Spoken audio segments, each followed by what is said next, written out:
ధాన్యం కొనుగోలులో దోపిడీ చాలా హాస్యాస్పదంగా ఉంది. ఇవాళ ధాన్యం కొనుగోలు విషయంలో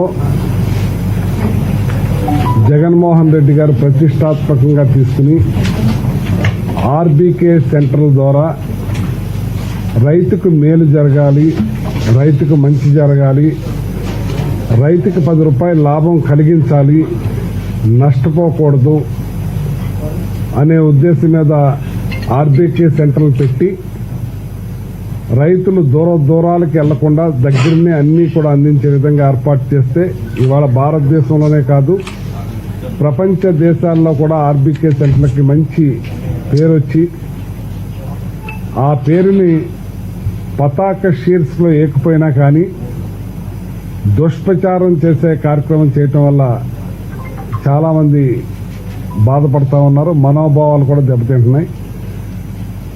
మరి ఇవాళ మొన్న చిన్నపాటి తుఫానుకి భగవంతుని దయ వల్ల మేజర్ డ్యామేజీ కాకుండా తప్పిపోయింది.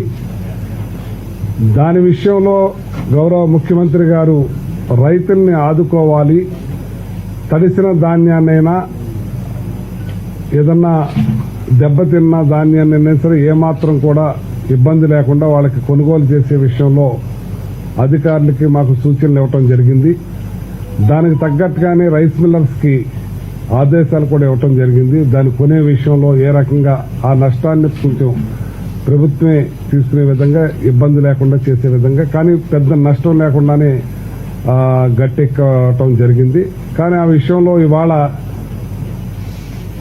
వాస్తవాలు లేకుండా అవాస్తవాలతోటి మాట్లాడించి మచ్చుకి ఒక ఆయన గురించే నేను వినిపిస్తాను. అది ఏదైతే తాడేపల్లిగూడెం పెంటపాడు దగ్గర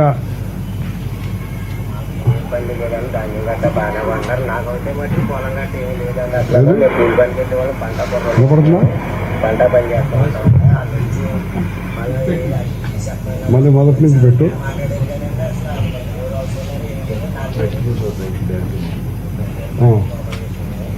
వద్దులే స్పీకర్ ఇదేనా పంట పని చేస్తూ ఉంటాం వల్ల వాళ్ళు వచ్చి మళ్ళీ అయ్యి చెప్పన్నారు. కొంతమంది చాలా మంది మాట్లాడారు కానీ అసలు వాళ్ళు మరి ఏం రాసుకున్నారు ఏం లేదు, నా పేరు నా ఫోటో పెట్టారండి. అసలు దీంట్లో అయితే మటుకి నాకు అసలు ఏమి ఇబ్బంది, నేను రైతు కూలీని కానీ పనిలోకి వెళ్ళిపోయినానండి. పొలం గట్ట అయితే మాకు అసలు ఏమి లేదన్న, పంట పనికి వెళ్ళిపోవాలి. వాళ్ళు వచ్చారు గంగవ్వ మేము బట్టల పని చేసుకుంటున్నామండి, ఎంతలో పని చేసుకుంటుంటే వచ్చే ఏ రాసుకుని వెళ్ళారండి ఫోటోలు తీసుకుని.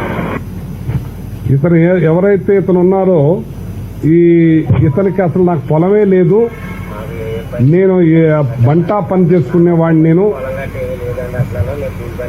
పంట పొర్రోళ్ళు పంట పని చేస్తూ ఉంటాం వల్ల వాళ్ళు వచ్చి మళ్ళీ అయ్యి చెప్పన్నారు. కొంతమంది చాలా మంది మాట్లాడారు కానీ అసలు వాళ్ళు మరి ఏం రాసుకున్నారు ఏం లేదు, నా పేరు నా ఫోటో పెట్టారండి. అసలు దీంట్లో అయితే మటుకి నాకు అసలు ఏమి ఇబ్బంది, నేను రైతు కూలీని కానీ పనిలోకి వెళ్ళిపోయినానండి. పొలం గట్ట అయితే మాకు అసలు ఏమి లేదన్న, పొలమే లేదు. కానీ ఇతను ఆర్బీకే సెంటర్కి వెళ్తే అతను ధాన్యం కొనం, మీరు మామూలుగా మీరు ఏదైతే కమిషన్ దాటికి అమ్ముకోండి, రైస్ మిల్లర్కి అమ్ముకోండి అని ఆర్బీకే సెంటర్ వాళ్ళు చెప్తే అతను కనుక్కోవటానికి అమ్ముకోవటానికి వెళ్ళినట్టుగా ఇవాళ పతాక శీర్షికలో మెయిన్ పర్సన్ గా ఇతన్ని వేశారంటే ఇది ఎంత దారుణంగా ఉందో ఒకసారి గమనించాలి. ఒక క్రెడిబిలిటీ ఉన్న పత్రికని దిగజార్చుకుంటున్నారు. ఇది మరి రామోజీరావు గారు మరి చూశారో లేదో మరి ఎలా చేశారో తెలియదు, కానీ చాలా దారుణంగా ఒక ప్రభుత్వం ప్రతిష్టాత్మకంగా తీసుకుని చేస్తా ఉంటే, అలాగే ఈస్ట్ గోదావరి కోనసీమలో కూడా వాళ్ళకి అమాలి డబ్బులు ఇవ్వలేదు, డబ్బులు పడలేదంటే వాళ్ళకి కరెక్ట్ డబ్బులు పడి వాళ్ళకి బ్యాంకులో చెక్కులు కూడా ఇచ్చారు. ఈ డేట్ ప్రకారంగా వాళ్ళ అకౌంట్లో కూడా పట్టడం జరిగింది. వాళ్ళు కూడా వీడియో కూడా ఉంది, వాళ్ళు కూడా మాట్లాడారు, వాళ్ళు కూడా చెప్పున్నారు. అలాగే ఇంకొకళ్ళకైతే మాకు అమ్మాలి పడలేదు, మాకు ఇది రాలేదని చెప్పారు. మేము ఏదో పొలం గట్లంట పనిలోకి వెళ్తుంటే మా దగ్గర మైకులు పెట్టి ఏదో మాట్లాడించి చేసే కార్యక్రమం చేశారు. కానీ మాకు ఈ రైతు భరోసా వచ్చిన దగ్గర నుంచి మాకు చాలా బాగుంది, మాకు ఎక్కడికో వెళ్లకుండా అన్ని కూడా మాకు అవుతున్నాయి. మా అకౌంట్లో డైరెక్ట్ హమాలీ డబ్బులు కూడా పడుతున్నాయని చెప్పి వాళ్ళు చెప్పడం జరిగింది. పూర్తిగా అదే నా తణుకులో ఏదైతే రైతు ఉన్నారో ఆ లేడీ తోటి మేక రమణమ్మ తోటి మాట్లాడిచ్చారు. ఆవిడ కొడుకు చనిపోతే వాళ్లే ధాన్యం అమ్ముకునే కార్యక్రమం చేసుకున్నాం. కానీ మేము ఆర్బీకే సెంటర్లకు పంపాలి అని తెలియకుండా డైరెక్ట్ రైస్ మిల్లుకి పంపించే కార్యక్రమం చేశామని చెప్పున్నారు. మాకు ఎవరో ఒకరు ఇబ్బంది పెట్టలేదు. మాకు ఎలా అమ్ముకోవాలో తెలియదు. మొన్నటిదాకా మా అబ్బాయే చూసుకునేవారు. ఆ అబ్బాయి చెట్టు మించి పడి చనిపోవటం వల్ల ఈ ధాన్యాన్ని అమ్ముకుంటాం మాకు తెలియక మేము రైస్ మిల్లుకి పంపించుకునే కార్యక్రమం చేశారు. నేను ఆ ఒక రైస్ మిల్లులో అయితే మాత్రం అతను కొంచెం తక్కువకి, అంటే ఈ ఆర్బీకే సెంటర్కి కాకుండా మా వాలంటీర్లు కూడా సంప్రదించకుండా డైరెక్ట్ గా పంపించారు. అతను ఏ రైస్ మిల్ అయితే తక్కువ అడిగారో అతని మీద కూడా యాక్షన్ తీసుకుంటానికి కూడా మేము సిద్ధంగా ఉన్నాం. ఇవాళ ఈ ప్రభుత్వం పారదర్శకంగా రైతులకి అండగా ఆర్బీకే సెంటర్ ద్వారా ఆ రైస్ మిల్ అతనికి రైతుకి కనెక్షన్ లేకుండా పంపించే కార్యక్రమం మేము చేస్తా ఉన్నాం. రేటు విషయంలో ఎక్కడా కూడా ఇబ్బంది లేకుండా చేస్తా ఉన్నాం. అన్ని కూడా సక్రమంగా జరుగుతున్నాయి. హమాలీ కూడా ఇచ్చే కార్యక్రమం అకౌంట్ లో డైరెక్ట్ కొడుతున్నాం. అన్ని బాగా జరుగుతున్నా మరి ఈనాడు పత్రిక ఈ రకమైన విష ప్రచారం చేయటం చాలా బాధాకరం. దీని మీద మేము కోర్టులోకి వెళ్లి షూట్ వేస్తామని చెప్పి కూడా ఈ సందర్భంగా తెలియజేస్తున్నాను. నేను ఎప్పుడో జడ్పీ చైర్మన్ గా ఉన్నప్పుడు స్టార్టింగ్ లో కేసు వేయటం జరిగింది. అప్పుడు నా మీద కొన్ని వార్తలు రాస్తే నేను వచ్చిన 3వ రోజునే దాని మీద ఇంకా హైకోర్టులో కూడా నడుస్తా ఉంది. అంచేత ఇలాంటి వార్తలు రామోజీరావు గారు పెద్ద మనిషి, గౌరవైన వ్యక్తి, ఇట్లాంటి దిగజారుడు వార్తలు రాసి ప్రభుత్వాన్ని అప్రతిష్ట పాలు చేయడానికి చూడటం, ఒక పార్టీని ఎంత జాకీ వేసి లేపినా అది తుప్పట్టిపోయింది, అది జారిపోతుంది కానీ పైకి లేచే పరిస్థితి లేదు. మీరు కూడా మీ పత్రికని క్రెడిబిలిటీని పోగొట్టుకోకూడదని ఇట్లాంటి వార్తలు రాయకుండా మంచి వార్తలు ప్రజలకు మంచి చేసే విధంగా ఉన్నట్టు రాయండి. మా మీద గొప్పగా రాపోయినా పర్లేదు కానీ ఉన్నట్టు రాస్తే కూడా మీకు బాగుంటుందని చెప్పి కోరుతా ఉన్నాను. ఇలాంటి పతాక్ షీట్స్ మొన్న కూడా పౌర సరఫరా శాఖ మీద వేశారు. దానికి కూడా రేషన్ కోతలని పెట్టారు మీరు. దాని మీద కూడా మనం వివరణ ఇచ్చాం. 5 సంవత్సరాల మీద మేము డబల్ కార్యక్రమాలే చేశాం, లెక్కలతో సహా. 2 సంవత్సరాలు 10 మాసాల్లో మేము ఎంత ఇచ్చాం, వాళ్ళు ఎంత ఇచ్చామని చూపించాం. అన్ని కూడా మీరు చూసుకుని వాస్తవాలు తెలుసుకుని మాట్లాడాలి, చేయాలని చెప్పి గౌరవ రామోజీరావు గారికి తెలియజేస్తున్నాం. ఇట్లాంటి వార్త మీద మాత్రం మేము కోర్టుకు వెళ్లే పరిస్థితిలో ఉన్నాం, కోర్టుకు వెళ్తాం. ఎస్ దాని గురించి కూడా చెప్తాం. ఈ వార్తకి ఆ సబ్జెక్ట్ కి సంబంధం లేదు. ఈ వార్త వేరు, ఆయన చెప్పిన సబ్జెక్ట్ వేరు. ఆ సబ్జెక్ట్ మీద పూర్తిగా వివరణ మా ఎండీ గారు వివరణ ఇస్తారు. ఎంచేతంటే ఈనాడు వార్తని దానికి ఒకటికి సంబంధమే లేదు. ఎందుకంటే ఆయన ఏంటంటే ఆన్లైన్ అవలేని రైతుల గురించి మాట్లాడి ఉన్నాడు. దాని గురించి పూర్తిగా వివరణ మా ఎండీ గారు ఇస్తారు మీకు. ఈ వార్తకి దానికి 1% కూడా సంబంధం లేదు. ఇది మాత్రం అవాస్తవాలని వాస్తవాలుగా రైతు కానివాడిని కూలీని కూడా పట్టుకుని రైతు అని అతను ఆర్బీకేకి వెళ్లాడని అతను ఆవేదన వెళ్లబుచ్చుకోవడం తప్పుడు వార్తలు రాయటం వల్ల మీ పత్రిక క్రెడిబిలిటీ పోతుంది. క్రెడిబిలిటీ పోగొట్టుకోవద్దని చెప్పి కోరుతున్నాం. దీని మీద మాత్రం కోర్టుకు వెళ్తాం. మేము మీకు ఎవరైతే మన బోస్ గారు మాట్లాడిన దాని మీద వివరణ ఇస్తాం. అందరికీ నమస్కారం. నిన్న రాజమండ్రిలో ఈస్ట్ గోదావరి జిల్లా డిఆర్సీ మీటింగ్ జరిగిన సందర్భంలో గౌరవ ఎంపీ గారు నిన్న ఈ క్రాప్ లో డేటా నమోదైన విషయంలో ఈకేవైసీ ఇంకా చాలా మందికి చేయాల్సి ఉంది. సో దాని మీద ఒక ఇష్యూ రైజ్ చేయడం జరిగింది. మళ్ళీ ఆ రకంగా మనము ఈకేవైసీ త్వరగా చేయకపోతే దాన్ని ఎవరైనా తప్పుగా వాడుకునే అవకాశం ఉంటుంది. దానివల్ల దాని మీద చర్యలు తీసుకోవాలని చెప్పేసి ఆయన అక్కడ ఆ డిఆర్సీ మీటింగ్ లో కోరడం జరిగింది. మొత్తం అప్పుడే కలెక్టర్ గాని జాయింట్ కలెక్టర్ గాని ఇద్దరు కూడా అక్కడ వివరణ ఇవ్వడం జరిగింది. మొత్తం 68,000 మంది రైతులు ఈస్ట్ గోదావరి జిల్లాలో ఉంటే దాదాపు 51,000 రైతులకు సంబంధించిన ఈకేవైసీ వివరాలు మొత్తం కూడా వాళ్ళు పూర్తిగా నమోదు చేయడం జరిగింది. ఇంకా 17,000 మంది రైతులు ఈకేవైసీ వివరాలు నమోదు చేయాలి. మనకు అందరికీ తెలిసిన విషయమే, చాలా మంది వాళ్ళు హైదరాబాద్కి వెళ్లి పనిచేస్తూ ఉంటారు. సో ఆ రకంగా ఊరు వదిలేసి వెళ్లిన వాళ్ళు మనకు మామూలుగానే ప్రతి ఒక్క సీజన్ లో ఒక 75% మనము నమోదు చేస్తే ఇంకా ఒక 25% అనేది ఎప్పుడూ మెల్లగా జరుగుతూ ఉంటాయి. వాళ్ళు సాటర్డే సండే వస్తారు, లీవ్ లో వస్తారు, వచ్చి చేసుకుంటారు. మనకు ఇప్పుడు ప్రొక్యూర్మెంట్ ప్రక్రియ అనేది కొనసాగుతూ ఉంది, ఇంకా మనకు కంప్లీట్ కాలేదు. ఇప్పుడే మనకు స్టార్ట్ అయింది. ఈ మంత్లోనే మనకు పీక్కి వెళ్తుంది. నెక్స్ట్ మంత్ కూడా మనకు హైయెస్ట్ ప్రొక్యూర్మెంట్ జరిగే అవకాశం ఉంటుంది. దానివల్ల ఇంకా కూడా అక్కడ ఒక 28% అంటే 17,000 రైతులకు సంబంధించిన వివరాలు మొత్తం కూడా నమోదు చేయాల్సి ఉంది. సో దానికోసం ప్రత్యేకంగా మా జాయింట్ కలెక్టర్లకి మా జిల్లా స్థాయి అధికారులు కూడా ఆదేశాలు ఇవ్వడం జరిగింది. ప్రత్యేకంగా మేళా పెట్టేసి వాళ్ళు కుటుంబ సభ్యుల ద్వారా చుట్టాల ద్వారా వాళ్ళకి సమాచారం ఇప్పించి వాళ్ళందరినీ పిలిపించుకొని త్వరగా ఈకేవైసీ మొత్తం కూడా కంప్లీట్ చేయండి. కంప్లీట్ చేసిన వెంటనే వాళ్ళు కూడా ఎలాంటి ప్రాబ్లం లేకుండా పేమెంట్ చేయడం జరుగుతుంది. ఇది ఈకేవైసీ అనేది మన అందరికీ తెలిసిన విషయమే. ఈకేవైసీ మనకు జరగకపోవడం వల్ల ప్రొక్యూర్మెంట్ ఎక్కడ ఆగదు. ఎందుకంటే ఈ క్రాప్ డేటా వచ్చేసి మనకు ఆధార్ నంబర్తో సీడింగ్ అయి ఉంది, వెబ్లాండ్తో లింక్ అయి ఉంది. కాబట్టి ఎవరు కూడా ఒక రైతు పొలాన్ని, ఆ రైతు పండించిన పంటని నా పొలం చెప్పేసి నా పంటని చెప్పేసి వాళ్ళు మార్చుకోవడానికి ఎక్కడ కూడా కుదరదు. సిస్టంలో అలాంటి అవకాశం ఉండదు, ప్రొవిజన్ లేదు. కానీ ఈకేవైసీ చేయడం వల్ల ఆ గ్యాప్ని ఎవరైనా తప్పుగా వాడుకోవచ్చని చెప్పేసి ఎంపీ గారు రైట్ చేస్తే ఖచ్చితంగా ఆ రకంగా జరగడానికి టెక్నికల్ గా అవకాశం ఉండదు. ఆ రకంగా ఎవరైనా కావాలని కకృతిపడి ఒక రుద్రు చేస్తే మాత్రం వాళ్ళ మీద కూడా కఠినంగా చర్యలు ఉంటుంది. వాళ్ళు మాత్రం కాదు, వాళ్ళతో పాటు ఎవరైనా కుమ్మకమయ్యి అది మిల్లర్లు కావచ్చు, లేకపోతే ఏదో ఒక దళారులు కావచ్చు, అలాంటి వాళ్ళు ఉంటే, లేకపోతే మా అధికారులు కూడా కావచ్చు, అలాంటిది మాత్రం జరుగుతుందో ఖచ్చితంగా వాళ్ళ మీద కఠిన చర్యలు తీసుకుంటామని తెలియజేస్తున్నాం.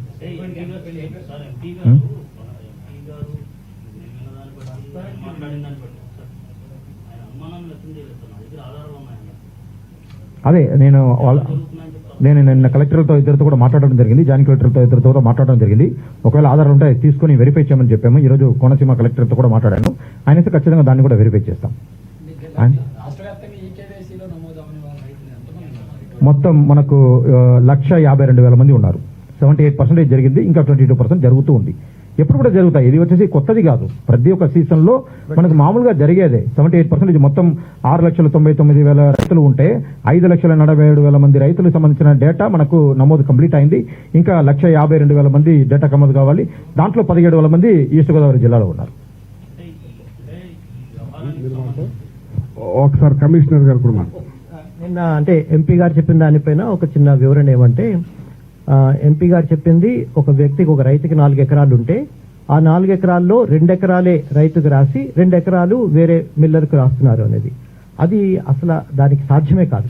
ఎందువల్లంటే ఆర్బీకేలో మనం రైతు యొక్క ఓనర్షిప్, రైతు యొక్క ఏదైతే అతని యొక్క టైటిల్ ఉందో టైటిల్ మార్చే అవకాశం లేదు.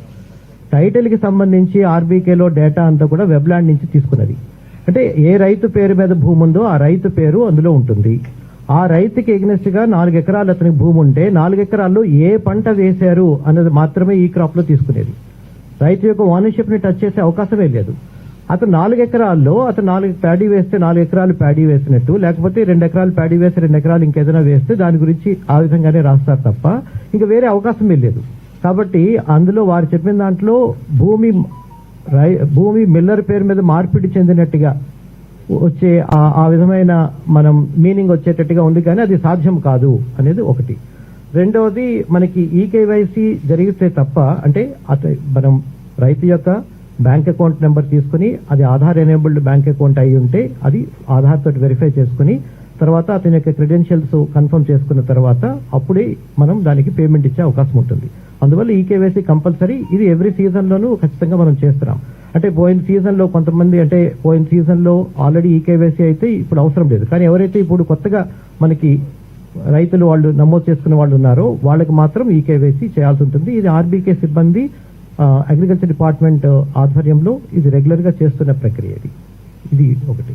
సో రైతులు కూడా ఒప్పుకోరు. ఇప్పుడు ఇంకోళ్ళ పేరు మీద అయితే ఈయన ధాన్యానికి వేరే వాళ్ళకి పేమెంట్ పోతుంది కదా, అది ఎట్లా సాధ్యం? అది ఎట్లా? అది జిల్లాలో కూడా బస్తాకు 300 రూపాయలు చొప్పున తక్కువకి తీసుకున్న రైస్ మిల్లర్స్ దాదాపు 3,000 కోట్లు రైతులు నష్టపోయారని చెప్పి 3 ఏళ్ల కాలంలో. ఓకే, అదని వివరాలు ఇవ్వండి, ఇది డెఫినెట్ గా వెరిఫై చేస్తాం. అయితే ఇప్పుడు ఇందులో ఏమంటే మనం మిల్లర్కి డబ్బు ఇవ్వట్లేదు. ఫస్ట్ పాయింట్, మనం వేసేది ఆధార్ ఎనేబుల్డ్. ఎందుకు ఈకేవైసీ అడుగుతున్నాం? రైతుకే నేరుగా పేమెంట్ చేయాలి కాబట్టి రైతు యొక్క అకౌంట్ నెంబర్ తీసుకుని అతనికి పేమెంట్ అవుతుంది. సో ఇందులో మనం వేరే వాళ్ళకి అంటే రైతు ధాన్యం ఇచ్చి వేరే వాళ్ళకి పేమెంట్ ఇస్తే రైతు ఊరుకుంటాడా? ఒకటి.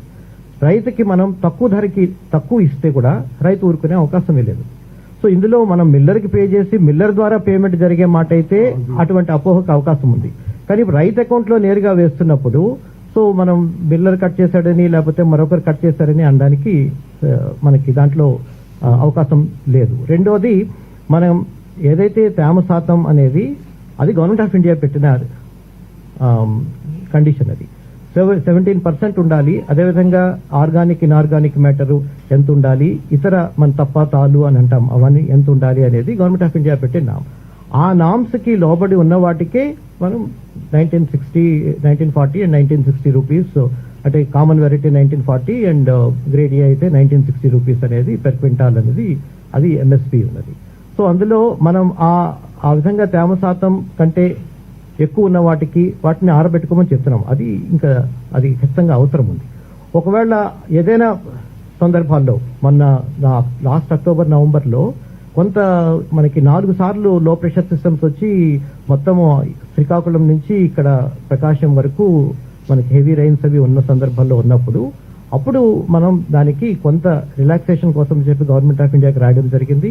సో ఆ తర్వాత మిల్లర్స్ కి చెప్పి అది అంటే విపరీతమైన మన కోతలు అవి పెట్టకుండా దాన్ని ఒక రీజనబుల్ దీంట్లో రైతుకి ఇబ్బంది లేకుండా చేయాలనే ఉద్దేశంతో ఏర్పాటు చేయడం కూడా జరిగింది. సో ఒక్క నిమిషం. సో ఇది తర్వాత ఇందులో ఇంకొక మన వార్తలో ఒకటి ఏం రాశారంటే తేమ నూక శాతం అన్నారు. నూక అనేది ముందే తెలియదు కదా, మిల్లింగ్ తర్వాత నూక శాతం అనేది. సో మనం ప్యాడీ కొంటున్నప్పుడు నూక శాతం అని చెప్పి మాట్లాడడానికి లేదు. ఒకటి తేమ శాతం అన్నది నేను ఆల్రెడీ చెప్పున్నాను, అది గవర్నమెంట్ ఆఫ్ ఇండియా చెప్పేది. తర్వాత హమాలీ ఛార్జీలు లేక రవాణా ఛార్జీల గురించి అవగాహన లేకపోవడం అనేది. సో దీనిపైన ప్రతి ఆర్బీకే స్థాయిలో రైతులకి అవగాహన సదస్సులు పెట్టడం జరిగింది ఒకటి. రెండవది, అదేవిధంగా మనం ఆర్బీకే సిబ్బందికి ప్రతి సీజన్లో ఫస్ట్ టైం ఈ విధంగా కొత్తగా ఆర్బీకే ద్వారా చేయడం జరుగుతోంది కాబట్టి, అంటే నేరుగా మనం ఫామ్ గేట్ దగ్గర కొండం తర్వాత మిల్లర్ యొక్క ఇన్వాల్వ్మెంట్ లేకుండా కొండం అనేది స్టార్ట్ చేసినప్పుడు అది చాలా పెద్ద ఎత్తున ట్రైనింగ్స్ ఇవ్వడం జరిగింది. ఆర్బీకే సిబ్బందికి మనం ట్రైనింగ్ ఇచ్చాం, పీపీసీ సిబ్బంది అంటే ప్యాడీ ప్రొక్యూర్మెంట్ సెంటర్ సిబ్బందికి ట్రైనింగ్ ఇవ్వడం జరిగింది. సో సేమ్ ట్రైనింగ్ మళ్ళీ మనం రబీ స్టార్ట్ కాగానే కూడా ట్రైనింగ్ ఇవ్వడం జరిగింది. రైతులకి అవగాహన సదస్సులు పెట్టడం జరిగింది. సో హమాలీ ఛార్జెస్ మనం పిఎస్సిఎస్ ప్యాక్స్ కి ఇస్తున్నాం. ప్యాక్స్ ద్వారానే ఈ పీపీసీ సిబ్బంది ప్యాడీ ప్రొక్యూర్మెంట్ సిబ్బంది ఉన్నారు కాబట్టి వాళ్ళ ద్వారా చెక్ రూపంలో ఇవ్వడం జరుగుతుంది ఒకటి. రెండవది, రవాణా అన్నది మనకి రవాణా ఛార్జెస్ లాస్ట్ టైం ఏదైతే మనం యాక్సెప్ట్ ఉన్న టెండర్ ఫైనలైజ్ అయిందో దాన్నే ఈసారి యాక్సెప్ట్ చేయమన్నారు. ఎందుకంటే ఈసారి చాలా మొన్న ఈ 21-22 సీజన్ కి చాలా హెవీగా పెరిగిన సందర్భం ఉంది కాబట్టి గవర్నమెంట్ ఆఫ్ ఇండియా ఎఫ్సీఏ వాళ్ళు చెప్పిన మేరకు లాస్ట్ ఇయర్ ఏదైతే యాక్సెప్ట్ అయిన రేట్స్ ఉన్నాయో ఆ రేట్స్ ని ఫాలో అవ్వమని చెప్పారు. ఆ రేట్స్ కింద మనం రైతు పెట్టుకుంటే రైతుకి, లేకపోతే అక్కడ లోకల్ గా మనం డిపార్ట్మెంటల్ ట్రాన్స్పోర్టేషన్ అయితే డిపార్ట్మెంటల్ ట్రాన్స్పోర్టేషన్ ఎవరు పెట్టారో వాళ్ళకి మనం రవాణా ఛార్జీలు పే చేయడం జరుగుతోంది. సో దీనిపైన మళ్ళీ అందరికీ రైతుల్ని కోరేది ఏమంటే హమాలీ ఛార్జెస్ తర్వాత అదేవిధంగా మనం రవాణా ఛార్జీలు పూర్తిగా మన ప్రభుత్వమే భరిస్తోంది. సో ఇది విషయం పైన ఎవరికైనా అవగాహన లోపం ఉంటే మళ్ళీ దానికి సంబంధించి అవగాహన సదస్సులు పెట్టి వాళ్ళకి తెలియపరచడం జరుగుతోంది. ఈ విషయాలు కూడా మనం ఏదైతే మనం ట్రక్ షీట్ ఇస్తున్నప్పుడు ఆ ట్రక్ షీట్ మీద కూడా ప్రింట్ చేస్తున్నాం. మనం ఎఫ్టీఓ ఇచ్చినప్పుడు ఆ ఎఫ్టీఓ మీద కూడా ప్రింట్ చేస్తున్నాం. కాబట్టి దీనిపైన అంటే ఆ అవగాహన లోపం ఉంటే ఖచ్చితంగా దాన్ని అటువంటి లోపాన్ని సరిదిద్దడం జరుగుతుంది. ఇది బ్రాడ్ గా. సో మీరు అడుగుతున్నారు. You say the money is being directly credited into farmers' account. But how are the millers coming into play? Because in many places farmers seem to be complaining that millers are taking a cut, though the money is credited into the account. They are forced to pay a cut to the millers. How are they coming into play? That's what my question also is. Then that's what I raised. This possibility. So ఇప్పుడు ఒకవేళ మిల్లరు అతను అంటే point ఏంటంటే మిల్లరు ద్వారా payment జరిగితే Miller సగం మనమేమో Miller కి డబ్బిచ్చి మిల్లర్ తక్కువ ఇస్తున్నాడు అనుకునే అవకాశం ఉంది. కానీ when we are paying directly to the farmer's account, once it gets credited into farmer's account, will the farmer pay anything to the miller? Me account లో పడింది మీరు 300 తీసి రైస్ మిల్ కదా. ఇప్పుడు నేనే ఫార్మర్ అయితే నా అకౌంట్ లో మీరు 1940 రూపీస్ చొప్పున క్వింటాల్కి ఇచ్చిన తర్వాత నేను పోయి మళ్ళీ మిల్లర్ కి ఇస్తాను. అది That is valid, but the other point here being mentioned by many people from the districts is that millers are also entering the RBKs and Ah. farmers to part with their produce Okay, and yeah, that is thereby also part of the, yes, that is also part of the news item. కానీ అంటే ఇక్కడ RBK సిబ్బంది ఇప్పుడు total గా అంటే ఇంతకుముందు మనం mill levy ఉండేది, మిల్లర్ చేసేటప్పుడు కానీ లేకపోతే పూర్వము మనం ఎస్ఎస్జీస్ ద్వారా చేసేటప్పుడు కానీ కొంత అటువంటి అవకాశం ఉంది. ఇప్పుడు ఎస్ఎస్జీస్ పూర్తిగా తీసేయడం జరిగింది. తీసి ప్యాడీ ప్రొక్యూర్మెంట్ సెంటర్లో ఓన్లీ మనం ప్యాక్స్ నుంచి ఉన్న సిబ్బంది మాత్రమే పెట్టున్నాం. సో ప్యాక్స్ నుంచి లేక డీసీఎల్, సో వీళ్ళకి స్పెసిఫిక్ ఇన్స్ట్రక్షన్స్, అందులో మనకి ఒక డేటా ఎంట్రీ ఆపరేటరు, ఒక సూపర్వైజరు, తర్వాత అక్కడ విలేజ్ మన agriculture assistant, then they are also supported by helpers. వీళ్ళ దగ్గర మనం అక్కడ రైతు మనం ఏదైతే శాంపిల్ తీసుకొచ్చి టెస్టింగ్ చేసిన తర్వాత ఆ టెస్ట్ రిజల్ట్స్ అందులో మనం ఎక్కించి ఆ తర్వాత అతనికి స్లిప్ ఇచ్చిన తర్వాత మాత్రమే అతను క్వాంటిటీ మూవ్ చేసే అవకాశం ఉంటుంది. అప్పుడే ట్రక్ షీట్ జనరేట్ అయ్యి వెళ్తుంది. సో అలా కాకుండా అసలు ధాన్యమే చూడకుండా టెస్టింగే జరగకుండా తీసుకొచ్చి ఒకవేళ ఇస్తాము అంటే దాన్ని ఎట్టి పరిస్థితుల్లోనే యాక్సెప్ట్ చేయదని చెప్పారు. అది అసలు that is no chance. So if anybody does we will immediately take action on that. So that is the system. so you say 100% procurement is happening through RBK. RBK 100% RBK ద్వారానే వెళ్ళాలి, 100% RBK ద్వారానే వెళ్ళాలి. వెళ్ళాలి, but తప్పకుండా అంటే మీకు last time కన్నా 90% better అయింది. మీకు లాస్ట్ టైం కన్నా ఇప్పుడు 90% పెరిగింది. అంటే రోజు రోజుకి మార్పు వస్తుంది. ఇప్పుడే స్టార్ట్ అయింది కాబట్టి లాస్ట్ టైంకి ఇప్పటికి 90% పెరిగింది. ధాన్యం కొనుగోలు విషయంలో సుభాష్ చంద్రబోస్ గారు చేసిన ఆరోపణలు, అంటే ఆయన ఆరోపణలు ఈరోజు చేశారు కానీ ఇదే తరహా ఆరోపణలు చాలా కాలంగా ప్రతిపక్షాలు చేస్తా ఉన్నారు. సో ఇప్పుడు ఆయన కామెంట్ చేయడం బట్టి ఆయనే స్వయంగా కామెంట్ చేయడంతో దానికి ప్రతిపక్షాలు చేసిన వ్యాఖ్యలు కావచ్చు, కామెంట్లు కావచ్చు, క్రెడిబిలిటీ పెరిగింది. మీకు అదే చెప్తున్నా, మీకు ధాన్యం కొనుగోలు ఆ విషయంలో ఈ విషయంలో ఆయన చెప్పలేదు. ఓన్లీ అతను ఆధార్ లింక్ దాని గురించే మాట్లాడారు. కొంతమంది అవ్వలేదని చెప్పి ధాన్యం కొనుగోలు మీద కూడా చెప్పారు. మిల్లర్లు చేస్తున్నారు. నేను విన్నాను కదండి, నేను మాట్లాడాను కదండి ఆయనతోటి. ఆయన చెప్పేది ఒకటే అండి, 17,000 మంది అతను మనకు లింక్ కాలేదు, 17 మంది లింక్ కాలేదని చెప్తే ఆయనే చెప్పారు. అది కూడా నాతో మాట్లాడేది పొద్దున కూడా. అంటే ఈ 17,000 మంది అవ్వకపోవటం వల్ల కుమ్మక్కు అవుతున్నారు అంటే అది అవకాశం ఉండదని చెప్తున్నారు ఈయన. ఇందాక మీకు చెప్పారు కదా, ఏదైనా సరే కొనుగోలు చేసింది రైతు డైరెక్ట్ పంపితే రైతు అకౌంట్లోనే పడుతుంది, కానీ అది వేరే వాళ్ళ అకౌంట్ పడదు. అది కాకుండా లాగా వాడుకుంది, ఓట్లేసే యంత్రాల్లాగా వాడుకుంది, కానీ బీసీలకు మాత్రం గౌరవం ఇవ్వలేదు. ఇవాళ నేనే నిదర్శనం. నాకు ఇవాళ మంత్రి పదవిని ఇచ్చి కూర్చోదామే లేచిపోతాడు. ఇవాళ బీసీలకి గొప్ప అవకాశం ఇచ్చిన గొప్ప ముఖ్యమంత్రి జగన్మోహన్ రెడ్డి గారు. ఇవాళ నేను ఒక బీసీనైనా సరే 139 కులాలు బీసీలు ఉన్నాయన్న సంగతి నాకు తెలీదు.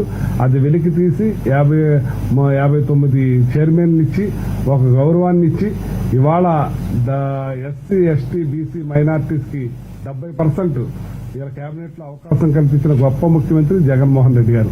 ఇవాళ వాళ్ళు చెప్పుకోవటానికి ఏమీ లేక ఇదవుతున్నారు. ఇంకో విషయం, ఒక ఆమె పేరు ఏం పేరు, వెంకాయమ్మ అనే ఆవిడ్ని నాకేమీ అందలేదు, నాకు పెన్షన్ రాలేదు, నాకు వేరే ఆమె రాలేదు, ఈ ప్రభుత్వం నుంచి నాకేమీ ఇదవ్వలేదు అంటే ఆవిడ్ని పెద్ద సెలబ్రిటీ లాగా తెలుగుదేశం వాళ్ళు ఒక ముఖ్యమంత్రిని పచ్చి బూతులు తిడతా ఉంటే తెలుగుదేశం ఆఫీస్కి తీసుకెళ్లి ఆ పట్టాభి గారు, ఎవరో అచ్చెన్నాయుడు గారు వీళ్ళందరూ కూడా పక్కన నుంచి ఫోటోలు సెలబ్రిటీలాగా ఫోటోలు దిగే కార్యక్రమం చేస్తున్నారంటే చాలా హాస్యాస్పదంగా ఉంది. ఎందుకంటే ఆమెకి అన్ని పెన్షన్ మొన్న వెంటనే పెన్షన్ వచ్చింది, 1st తారీఖుకి పెన్షన్ వచ్చింది. ఆమె ఫ్రూట్స్ ఏదో అమ్ముతుందండి, 10,000 రూపాయలు ఫ్రూట్స్ కి బండికి ఇచ్చే డబ్బు కూడా ఆమెకు పడింది. ఆవిడికి ఇళ్ల సైటు నాకు సర్వే చేయట్లేదంటే అది కోర్టులో ఉంది కాబట్టి మేము చేయకూడదమ్మా, కోర్టు కేసు అయిన తర్వాత చేస్తామంటే దాన్ని రాద్ధాంతం చేసి బండబూతులు తిట్టే కార్యక్రమం చేస్తామంటే వాళ్ళు ఎంకరేజ్ చేస్తున్నారంటే తెలుగుదేశం వాళ్ళు ఏ స్థాయికి దిగజారిపోయారో చంద్రబాబు నాయుడు గారు దీన్ని బట్టి అర్థం అవుతా ఉంది. ఇవాళ పారదర్శకంగా భారతదేశ చరిత్రలో చంద్రబాబు నాయుడు గుండెల మీద చేసుకుని చెప్పమానండి. ఆయన పూర్తిగా ఇవాళ గడప గడపకి మేము వెళ్తున్నాం, ప్రతి గడప తొక్కుతున్నాం. మాకు ఇది అందలేదు, మాకు ఈ పథకం ఇవ్వలేదు, మమ్మల్ని వదిలేశారన్న వాళ్ళు ఒక్కళ్ళు కనపడతలేదు. అంత గొప్పగా చేస్తున్న ముఖ్యమంత్రిని చూసి తట్టుకోలేక ఈర్ష్తోటి ఏదో రకమైన బురద జిమ్మాలి అల్లరి చేయాలని జాకీ వేసి లేపుతా ఉన్నా సరే అది తుప్పట్టిపోయింది. జాకీ ఎన్నాళ్ళకి లేస్తుంది, ఎంతమంది లేపితే లేస్తుంది. ఇవాళ జగన్మోహన్ రెడ్డి గారు వాళ్ళ గుండెల్లో బిడ్డలాగా అయిపోయాడు. బాగా పెద్దవాళ్ళకి మనవడయ్యాడు, ఆ తర్వాత వాళ్ళకి కొడుకయ్యాడు, ఆ తర్వాత వాళ్ళకి తమ్ముడయ్యాడు, ఆ తర్వాత వాళ్ళకి అన్నయ్యాడు, ఆ తర్వాత వాళ్ళకి మావయ్యాడు. ఆ కుటుంబంలో ఒక వ్యక్తిలా పెనవేసుకుపోయారు. ఇవాళ నేను పాదయాత్ర దగ్గర 1000 గడపకి టచ్ చేశాను. నేను ఎక్కడ కూడా అందరూ కూడా ఆప్యాయతగా ఆనందంగా చక్కగా తెలుగుదేశం కార్యకర్తలు, తెలుగుదేశం ఎక్స్ కౌన్సిలర్లు కూడా హౌస్ సైట్లు అందిని, పథకాలు అందిని, అన్నీ కూడా డబ్బులు లెక్కలతోటి చెప్తా ఉంటే వాళ్ళ నోటి మాట రాకుండా ఉన్నారు. ఇవాళ తట్టుకోలేని పరిస్థితుల్లో ఏదైనా బురద జిమ్మాలనే కార్యక్రమాలు ఇవన్నీ మొదలెట్టారు. ఒక సిద్ధాంతం ప్రకారంగా, వాళ్ళ సిద్ధాంతం ప్రకారంగా వెళ్తున్నారు. ఇంకా హీన స్థితికి జారిపోతారు. అంటే మీరు విమర్శలు చేస్తే కేసులు నమోదు చేస్తున్నారు, వార్తలు రాస్తే కేసులు అంటున్నారు. మరి ఎట్లా చూడొచ్చు? ఒకసారి వాళ్ళ 5 సంవత్సరాల్లో కేసులు తీసుకోండి, ఇప్పుడు కేసులు తీసుకుంటే ఎన్ని రెట్లు వాళ్ళు ఎక్కువ ఉన్నాయో మీరే తీసుకోండి, మీకే తెలుస్తాయి. బీసీల విషయంలో ఇప్పుడు మీరు ఏ విషయాలైతే సీఎం గారి గురించి చెప్పారో చెల్లుమైన వేణు గారు కూడా ఇంకో రూపంలో చెప్పారు. ఏంటది? రోజు వెళ్ళి ఆయన్ని గొడవ చేయడం, లేకపోతే ధర్నా చేయడం, మంత్రివర్గం నుంచి తప్పించాలని చిట్టుపల్లి సామాజిక వర్గానికి సంబంధించిన వాళ్ళు డిమాండ్ చేయడం, ఇది జరుగుతుంది. దాని గురించి నేను మాట్లాడినా అది అతను పర్సనల్గా ఏం మాట్లాడాడో నాకు తెలియదు, కానీ ఆయన మాట్లాడింది ఇంకో రకంగా వక్రీకరించి ఉండొచ్చేమో. కానీ ఆయన నాకు పూర్తిగా నేను దాని గురించి తెలుసుకోలేదు. దాని గురించి నేను మాట్లాడటం కూడా బాగుంది. బీసీ నాయకులు ఏపీలో లేదా తెలంగాణ వ్యక్తి ఇచ్చారని చెప్పి కూడా ఆరోపణ చేస్తున్నారు. చంద్రబాబు నాయుడు బయట వాళ్ళకి ఇవ్వలేదా, అంతకుముందు మేము బయట వాళ్ళకి ఇవ్వలేదా? ఇది ఒక 2 రాష్ట్రాలకు సంబంధించిన బీసీ నాయకుడు, బీసీ సంఘ నాయకుడు, మంచి వ్యక్తి, అతనికి ఇచ్చే తప్పేముంది? అతను ఏం రాణిస్తారు ఇక్కడికి? ఆయన మీటింగ్లు పెడతారు ఇక్కడ.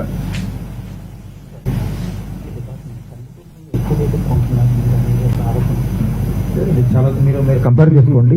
మనం టెండర్ పిలిచాము, టెండర్లో ఎంత రేటు వచ్చిందని చెక్ చేసుకోండి. 112 రూపీస్ మనకు బయట మార్కెట్లో అప్పుడు 120 రూపీస్ ఉంటే 112 రూపీస్కే మనము ఇది చేశాము.